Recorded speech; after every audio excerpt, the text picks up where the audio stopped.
again, I like the cigar. I have a lot of 5s, which is the highest rating for both construction. I thought it was a wonderfully constructed, and it always is a wonderfully constructed cigar.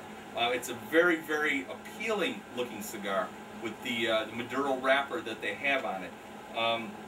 I enjoyed it through the first half, and it burned evenly throughout the entire cigar.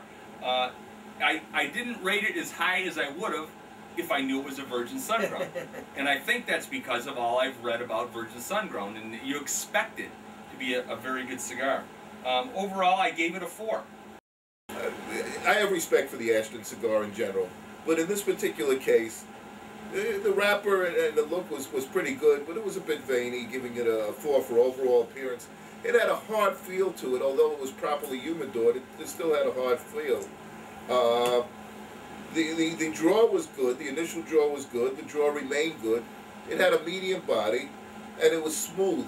But towards about 70% of the cigar, it got bitter. And at a certain point, the bitterness stuck to the roof of my mouth.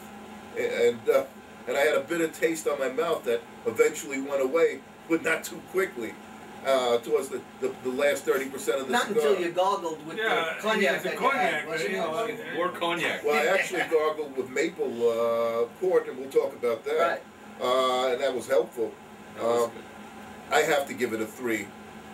All right, you hear, we got a 4, we got a 3. Now, I had that cigar. It was the first time I ever had an Ashton Virgin Sun-Grown. Being in a $10 to $12 rating, you see, even with that, I know what these are. So I become a little biased, even though I try not to be. But we use a very objective rating system that when a number is down there, when you total them up, it's what the numbers come out to. We do give a category that is totally subjective, and in that one I actually put down a 5. But when I added it all together, I ended up with an overall 4. Reason being is might not even be the cigar's fault. Without naming names where I bought this, it wasn't properly humidored, and I didn't have the opportunity to humidor it because it takes to correct a poorly humidored cigar as many as 6 weeks in order to get it to the way that you want it, because you can't rush it. You rush it, it blows up, it'll swell, it'll change the characteristics of the cigar. And as a result of it not being properly humidored, I had an uneven burn. It had a smooth taste. I would consider this a pretty good cigar, which is why I gave it a 4, even with some of the negative characteristics that I believe were due to the poor humidity on it. But the smoke was, it was good, but for a $10 to $12 cigar, I expect more. And that's why I put it a 4. And the final cigar that we had was the Ashton Pyramid, called the Crystal Bellicosa. And well, we already heard from the mayor of what he thought, and he thought it was a delicious cigar. He doesn't have the whole rating system in front of him, but I mean, you would say it was a very good cigar, right? Oh, absolutely. Yeah. I mean, you know, I had to light it a couple times only because I've been holding it. Yep. You know, and I didn't want the smoke to bellow out. But no, I could sit and enjoy one of these every night. Yep. Really. I mean, it smokes well for me, and I mean, I'm probably not a connoisseur of such as, you know, Avery and John here and you, SirVin, but for being every couple days having a cigar type of smoker, that's what I like right here. Why don't you tell me more about the Connecticut Shade? Well, so much like wine, I like a red wine, I don't like white wines. And I have people say, come on, drink some white wines, experiment. And the same goes with Connecticut Shade. There could be very, very good Connecticut Shades that I'm beginning to find out when I open my horizons a little bit. And of course, Connecticut Shade, believe it or not, is grown in the great nutmeg state of Connecticut, somewhere next door to New York State. And it was easy to cut, firm, very good looking, you know, a little lighter than some of the Maduras. And the burn was even, the light was even. The draw was, I'd rate a 4, and as it went along, it continued at a 4. Then the draw got a little tougher. But the aroma was good, and it got a little bitter towards the end part. But I'll tell you what, and I guess we'll get into that later, it was nice with the Maple Dream. Oh, yeah. Overall, and maybe the Maple Dream helped, I'm giving it a 4. Okay. John? I don't think we even mentioned the Maple Dream enough. No, we're going to go separately. That was a wonderful, wonderful and it pairing. truly was. It was a wonderful pairing, and I am going back to Black Bear Winery to get some of that Maple Dream, because my wife is going to like it too. Oh yeah. It was very, very good.